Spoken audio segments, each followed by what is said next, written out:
Oh, yes. Hello and welcome to Which is Greater, the show where we look at two great games and decide which is greater. Yes, and today we are looking at Brass. Two games about marching bands. It's the Industrial Revolution. Oh, but isn't that really boring? Not if you have beer.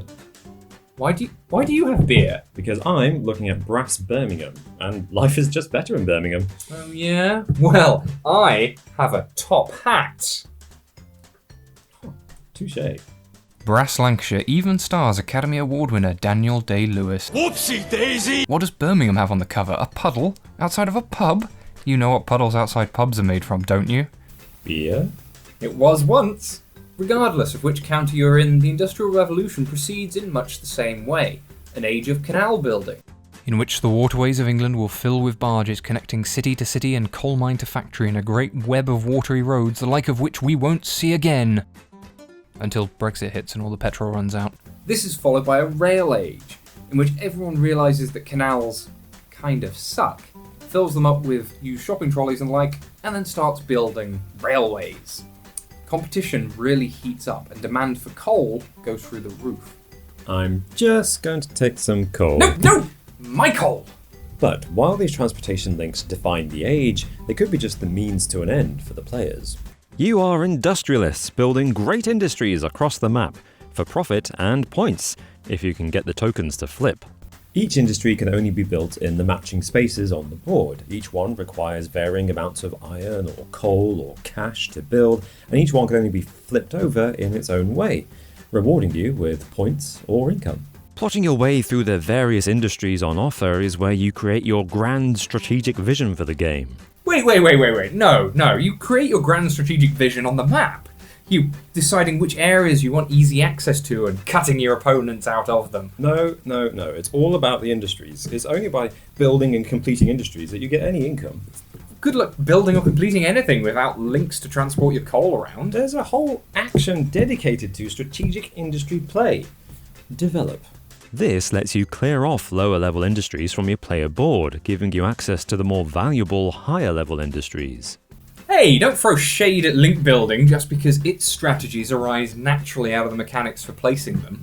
And besides, only a fool would ignore the points available for connecting flipped industries. Look, there's only one way to decide this. Announcing! Who is greater? A new Let's Play program. Expect thrills!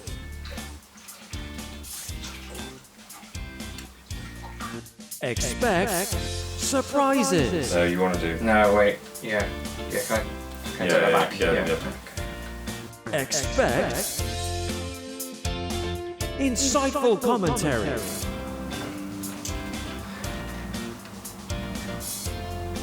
Yeah. Pay one for each. Coming soon. But which one do we play?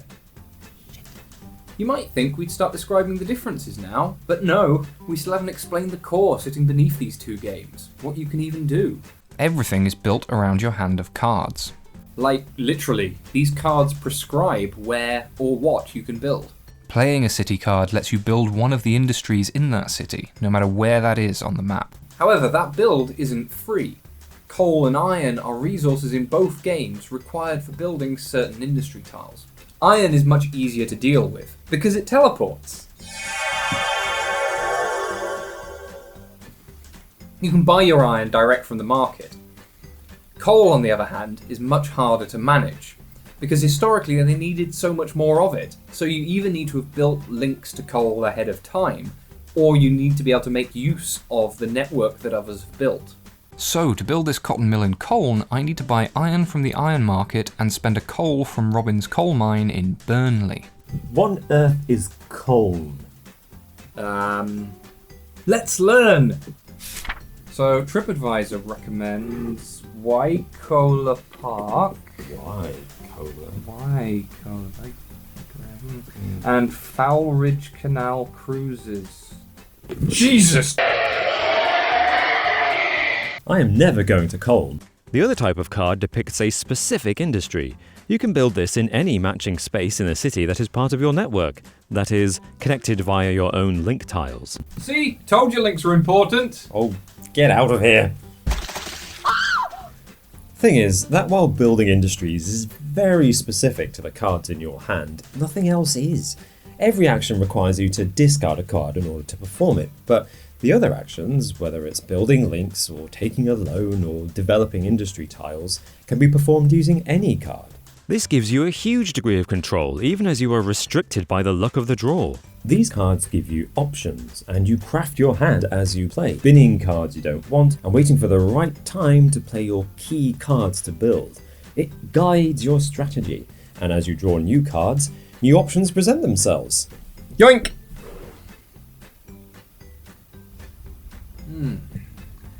Brass is just as much about stealing an opportunity as it is about planning a grand scheme. Snatching a key link before the other players? That feels good. Noticing that either the coal or iron markets are depleted and building a corresponding mine, filling up the market, earning you a pile of cash and flipping that mine instantly for income and points? That feels great. The genius of Brass is that these tactical opportunities are created by the players. So everything I build, everything I flip affects your options, your decisions. The game feels dynamic, like you're trapped in a vortex of activity and opportunity until the end of the game comes roaring towards you like a freight train. These are two of the very best games that I have had the pleasure to play, but which is greater? These are two great games built on the same core, so the mechanical differences are subtle. But even subtle changes have had a dramatic effect on how the games play. Take the industry tiles. Lancashire has cotton mills and ports whose scoring is intimately connected. To flip a cotton mill you need to do a sell action, and either sell to the international market, which gets riskier as the game goes on, or flip a port tile at the same time. But anyone can flip anyone's port tiles, so you can easily be left stuck with a pile of unsold cotton. In Birmingham you also perform a sell action to flip cotton mills as well as pottery and boxes, but since you're in the middle of the country there are no ports. Instead, each industry has its own market to sell to, randomly distributed around the board at the start of the game. You need to be connected to those markets in order to sell there, and that forces the player's focus into the corners of the board where the markets are each game. More variability. I mean, sure, but Lancashire's board is kind of built around a specific scenario, and that adds a certain depth to the experience. And since the games are so in-your-face and interactive, the other players provide all the variability you ever need. But Birmingham has beer, which makes it better. Beer is a new third resource, and it's needed when selling many of the goods in the game. If you own beer, it will teleport to you. But other players can spend your beer if they're connected to it through links. There's a reason the box art shows the outside of a pub, and that's because beer becomes a real focus for the game. Most sell actions require beer. Building railways requires beer. In fact, surviving in the Midlands seems to require beer. Just having access to beer gives you so much more scope for doing stuff. And so that means keeping your own stash secure becomes super important. The game leans into this with a couple of special breweries that sit outside cities, making them much harder to steal from. So Birmingham is even more complicated then? Yes, I guess. I mean, just look at those industry tiles. The potteries jump from amazing to awful, and you can't develop past them. The boxes are all over the place in reward and cost, making careful use of the develop action a must. Wait, are you campaigning for Birmingham or against it? I don't know. What I'm saying is that it is more complex. Or you could say the industries add more depth in which to submerge yourself. I mean, just look at the maps. Lancashire has a brutally tight map, especially in the canal age. Birmingham feels much freer, still competitive, but not as though you're about to get stabbed, which is how you feel in Lancashire. Which is ironic given that Liverpool is on the map. That's the cool difference between these games, isn't it? Lancashire has you focused on the map. While Birmingham really is focused on the industries. Ah, I'm glad we got to the bottom of that. Can I get another beer? No, not yet. First, which is greater? Well, Birmingham wouldn't exist without Lancashire. Actually, that is a good point. But I think Birmingham's just easier to play. I mean, it's far less punishing for new players, and it gives you more options to puzzle out. Yeah, if you like aggressive player interaction, then you'll probably prefer Lancashire. Whereas if you like mastering your own strategy and exploring different options, then maybe Birmingham is more for you. And we prefer the freedom of Birmingham. Yeah, but like we're new to these games. Like if we played them more, would we not prefer Lancashire? No, we can only review what we know. True. Can I have that bin?